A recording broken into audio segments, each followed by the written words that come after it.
శ్రీ గురుభ్యో నమః. భక్తులారా, సత్సంగంలో భాగంగా ఇప్పుడు మనం ఆంధ్ర మహాభాగవతం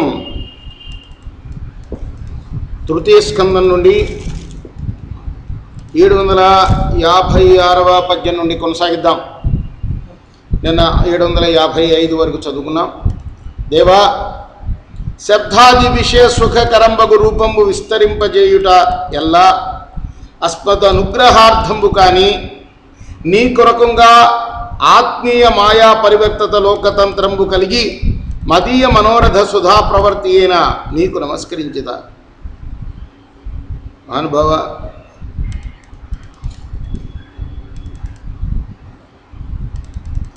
మాయ చేత శబ్దాది విషయాల చేత సుఖాలు కలిగించే విశ్వరూపాన్ని వృద్ధి చేయడం అనేది కేవలం మమ్మల్ని అనుగ్రహించడానికి, నీకోసం మాత్రం ఎంత మాత్రం కాదు. నీ మాయ వల్ల ఈ లోక వ్యాపారాలన్నీ కూడా ప్రవర్తిస్తూ ఉంటాయి. ఆ విధంగా మా మనోరథ సిద్ధి కూడా కలుగుతూ ఉంటుంది. అటువంటి నీకు నమస్కరిస్తున్నాను. నేను తులసిమాలా విభీషుద్రమైన నిన్ను నా ముందు నేను ఇప్పుడు చూస్తున్నాను. అన్ని ఇబ్బందిను తించినను విని సరోజాక్షుండు మోదంబునను. ఈ విధంగా అతను స్తుతించగానే విష్ణుమూర్తి మోదంతో, సంతోషంతో వినతానందన కంధోరో పరిచరత్విభ్రాజమనాంగుడై అనురాగస్మిత చంద్రికా కలిత శోభాలోకుడై అమ్మునీంద్రుడి కారుణ్యమెలర్ప చూచి పలికెన్ రోచిష్ణుడై ప్రేల్మిడిన. గరుత్మంతుని యొక్క మూపు పైన ఒయ్యారంగా కూర్చున్న మహానుభావుడు చిరునవ్వులు చిందిస్తూ చల్లటి చూపులతో మునీంద్రుణ్ణి ఒక్కసారి ఆలోకిస్తూ ఇలా అన్నాడు. మునివర్రా, ఏ కోరికని మనమున కమించినను సమంచిత భక్తిని ఎనరున పూజించితివి నీ కనయమున ఆ కోరిక సఫలమయ్యడు సుమ్మి. ఏ కోరికతోటైతే నువ్వు నన్ను ఆ కోసం తప్పించావో ఆ కోరిక నీకు సఫలం అవుతుంది నాయన అని ఆనతిచ్చి ప్రజాపతి పుత్రుండును సమ్రాట్టునుండును అయిన స్వయంభవ మనువు బ్రహ్మావర్త దేశంబునందు సప్తార్ణవ మేఖలా మండిత మహామండలంబు పరిపాలించుచున్నవాడు చెప్తున్నాడు. ఆ కర్ధమ ప్రజాపతికి విష్ణుమూర్తి చెప్తున్నాడు. స్వయంభవ మనువు అనే వాడు అది రాజు అంటారు. వాడు బ్రహ్మావర్త దేశంలో సప్త సముద్రాల మధ్య ఉన్న మహీమండలాన్ని పరిపాలిస్తున్నాడు. ఆ మహాత్ముండ అపర దివసంబున అంటే రేపు అన్నమాట, రేపటి రోజున ఇందులకు శతరూపయను భార్యా సమేతుండై ఇక్కడికి శతరూప అనే తన భార్యను తీసుకుని భర్తృకామయ్యకు కూతురు తోడ్కొని భర్త కోసం కోరికతో ఉన్న తన కూతురుని తీసుకొని, భార్యని కూతుర్ని తీసుకొని భవదీయ సన్నిధికి చనుదించి నీకు అనురూప వయస్శీల సంకల్ప గుణాకర అయిన తన పుత్రిని పరిణయంబు కావించు. నీ మనసులో కోరిక నాకు తెలిసింది. నువ్వు సంతానార్థి అయి నన్ను ప్రార్థించావు. నీ కోరిక సఫలం కాబోతుంది. నీకోసం స్వయంభవ మనవు తన భార్య తన కూతుర్ని తీసుకొని ఇక్కడికి రాకపోతున్నాడు. ఆ కూతురు భర్తృకామి అయి ఉన్నది. భర్త కోసం తప్పిస్తున్నది. ఆ అమ్మాయిని నీకు ఇచ్చి పెళ్లి చేస్తాడు అతను. భవదీయ మనోరథంబు సిద్ధించు. నీ మనసులోని కోరిక సిద్ధిస్తుంది. నన్ను చిత్తమున స్మరించుచుండు. ఎప్పుడు కూడా నన్ను మర్చిపోకుండా నీ మనసులో స్మరిస్తూ ఉండు. మనుకన్యక మనువు స్వయంభవ మనువు ఆయన రాజు. ఆ రాజకన్యక నిన్ను వరించి భవద్వీర్యంబు వలన, ఈయన బ్రాహ్మడు కశ్యప ప్రజాపతి కదండి, కర్ధమ ప్రజాపతి బ్రాహ్మణుడు. అయితే చెప్తున్నాడు, నీకు రాజు వచ్చి తన కూతుర్ని ఇవ్వబోతున్నాడయ్యా, నీ మనోరథం సిద్ధించబోతుంది. నిన్ను వరించి తద్వీర్యంబు వలన భవద్వీర్యంబు వలన అతి సౌందర్యవతులైన కన్యలను తొమ్మండ్రగను ఆ కన్యకా నవకంబునందు మునీంద్రులు పుత్రోత్పాదనంబులు సేయంగా ముందు జరగబోయేదంతా కూడా చెప్తున్నాడు. నీ పెళ్ళే కాదు, నీ పెళ్లి తర్వాత జరగబోయేవి కూడా చెప్తున్నాడు. ఏమిటి? నువ్వు గనక పెళ్ళి అయిన తర్వాత కూడా నన్ను మరచిపోకుండా అనుక్షణము గనక స్మరిస్తూ ఉంటే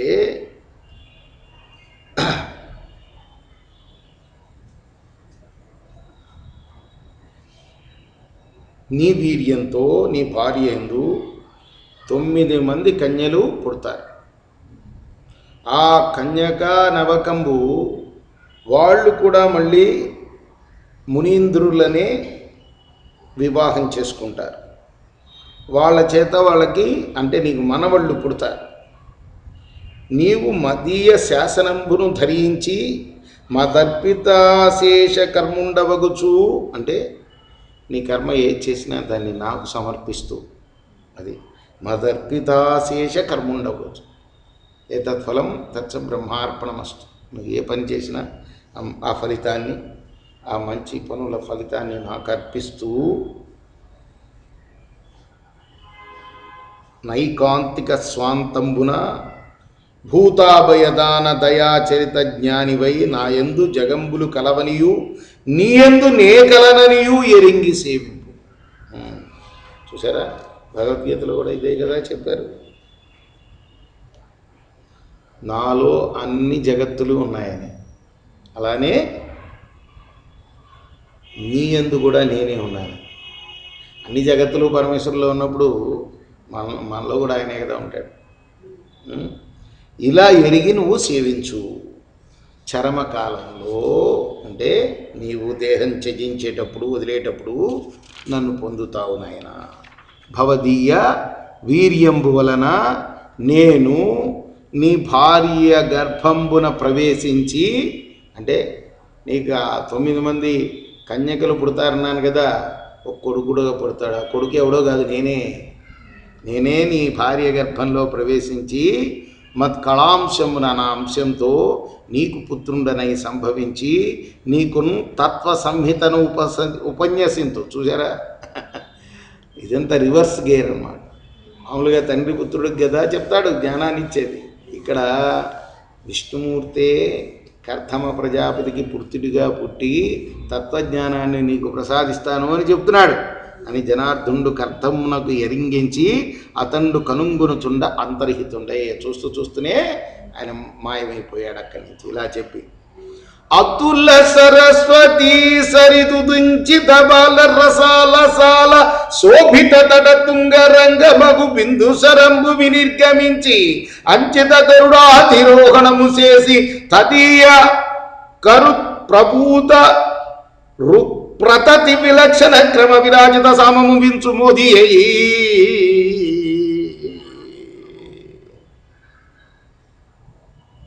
ఎక్కడ అయినా దృశ్యమైంది విష్ణుమూర్తి ఈ కర్ధముని దీవించి అంటే సరస్వతీ నదీ తీరముట.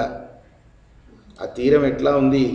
గున్నమామిడి పండ్లు అంటే ఆ ఒడ్డు, నది యొక్క ఒడ్ల మీద గట్ల మీద మామిడి గుబురు చక్కటి కన్నులు విందు కావించేటట్లుగా ఉన్నాయట. ఆ బిందు సరోవరాన్ని దాన్ని బిందు సరోవరం అంటాట, సరోవరం. అక్కడి నుంచి గరుత్మంతుణ్ణి అధిరోహించి బ్రహ్మాండమైన వేగం గల చప్పుళ్లతో ఆ చప్పుళ్ళు ఎలా వినపడుతున్నాయట? సామగానంలాగా వినపడుతున్నాయట. ఆ గరుత్మంతుడు రెక్కల చప్పుళ్ళు సామగానంలాగా. వేదాల్లో సామవేదం ఉంది కదా, సామవేదం అంటే పాడుకుండేది అమ్మగా గీతాలు, అవి పాడుతున్నట్టుగా ఉందిట రెక్కల చప్పుడు. అట్లా అంతా తానయ్యాడు. ఎక్కడి నుంచి?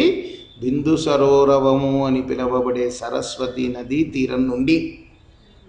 అక్కడ సరస్వతి నది దగ్గర ఒక సరస్సులాగా ఏర్పడింది అనమాట. ఒక్కోసారి నది పారుతుండేటప్పుడు ఒక పెద్ద సరస్సు ఏర్పడుతూ ఉంటుంది కదా, అటువంటి సరస్సు, దాన్ని బిందు సరోవరము.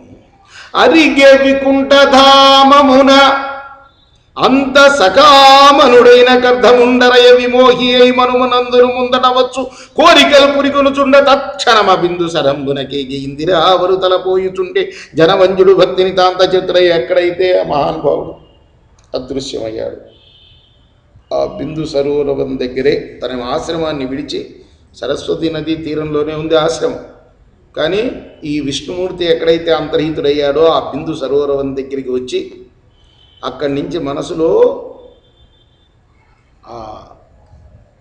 రాబోయే సుఖాలను గురించి చింతిస్తూ ఉన్నట్ట కర్దమ ప్రజాపతి చూడండి అంతా స్వయంభూండు కనక రథారూఢుండగుచు బంగారు రథమెక్కి ఆ విష్ణుమూర్తి చెప్పినట్లుగానే స్వయంభువు మనువు రాజు ఆయన కనక రథారూఢుండగుచు నిజ భార్యాసమేతుండై భర్తృవాంఛాపరైన పుత్రికను తోడ్కొనుచు నిజ తనూజకున్ తగిన వరుని అన్వేషించుచు భువనంబులు కలయం క్రమ్మరి ఎందునుగానక వచ్చి అమ్మాయికి తగిన వరుడు కోసం వెతుక్కుంటూ ఆ రోజుల్లో అలా ఉండేదేమో ఒక్కొక్క యుగంలో ఒక్కొక్క ఆచారం ఆ మనువు ఆది రాజు ఆయన అప్పుడు పుట్టినప్పుడు వరుడు కోసం వెతుక్కుంటూ భార్యను తీసుకొని కూతుర్ని తీసుకొని తిరుగుతున్నాడట భూమండలం అంతా ఎక్కడ అమ్మాయికి తగిన వరుడు దొరుకుతాడా అని ముందట కాంచనంత బుధముఖ్యుడు విష్ణుడు కర్ధము దయానందమెలర్ప చూడనయనంబుల రాలిన భాష్పముల్ తరన్ బిందువులై వెసం దొరగి పేర్చి సరస్వతి చుట్టి పారుటను బిందు సరోరవంబరెడు పేర తనర్చిన పుణ్యతీర్థము ఇక్కడ చెప్పారు ఎందుకు ఆ బిందు సరోవరం అనే పేరు వచ్చింది అనేదానికి ఈ మహానుభావుడు ప్రయాణించి అమ్మాయి పెళ్లి కోసమని ఎక్కడికి చేరాడు బిందు సరోవరానికి చేరాడు బిందు సరోవరం అని ఎందుకు వచ్చింది ఆ పేరు అంటే కర్ధముణ్ణి ఎంతో ప్రేమతో ఆనంద భాష్పాలు రాలుతూ ఆశీర్వదించిన భూమి విష్ణుమూర్తి యొక్క ఆనంద భాష్పాలు పడ్డాయట అక్కడ ఎందుకు కర్ధమ ప్రజాపతి చేసిన తపస్సుకు సంతసించి ఆనంద భాష్పాలు రాలేట విష్ణుమూర్తికి ఆ ఆనంద భాష్పాలు రాలిన చోట బిందువులు ఆనంద బిందువులు రాలినాయి కాబట్టి దాన్ని బిందు సరోవరం అని అంటారు అక్కడికి చేరాడు ఈ మహారాజు కూడా అంతకుముందే పెళ్లి కొడుకు కూడా చేరాడు కర్ధమును కూడా ఎందుకు చేరాడు అక్కడ విష్ణు అంతర్ధానం అయ్యాడు కాబట్టి ఆశ్రమాన్ని విడిచి అక్కడికే వచ్చి ఆయన ప్రీతితో ఎదురు చూస్తున్నాడు విష్ణుమూర్తి చెప్పాడు కదా అని రాబోయే తన పెళ్లిని ఊహించుకుంటున్నాడు అందు తమలసాల వకుళార్జున నింబ కదంబ పటలీ చందన నారికేళ ఘనసార శిరీశల వంగలుంగ మాకంద కుదంగ కుజ మాతంగ మాకంద కుజందన కముక కాంచన బిల్వక పెద్ద మల్లికా కున్నమదూక మంజులని కుంజములను తన రారి వెండియని ఇవన్నీ కూడా వృక్షాల పేర్లు ఆ బంధు శరీరంలో ఉన్న చెట్లు ఏమేంటి గానుగ చెట్లు మద్ది చెట్లు పగడ చెట్లు ఏరుమద్ది చెట్లు వేప చెట్లు ఇవన్నీ కూడా బ్రహ్మాండంగా మంచి చెట్లన్నీ ఉన్నాయట ఆ సరోవరం పరిపక్వ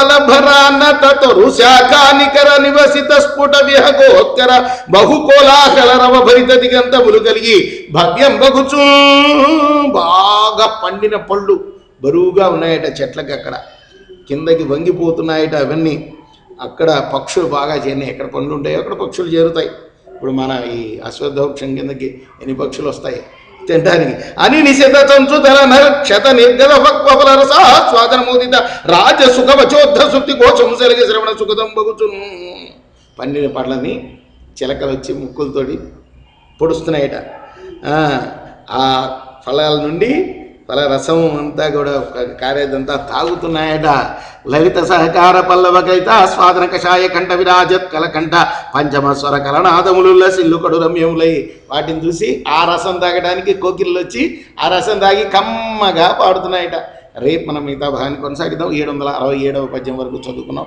కృష్ణార్పణమస్తు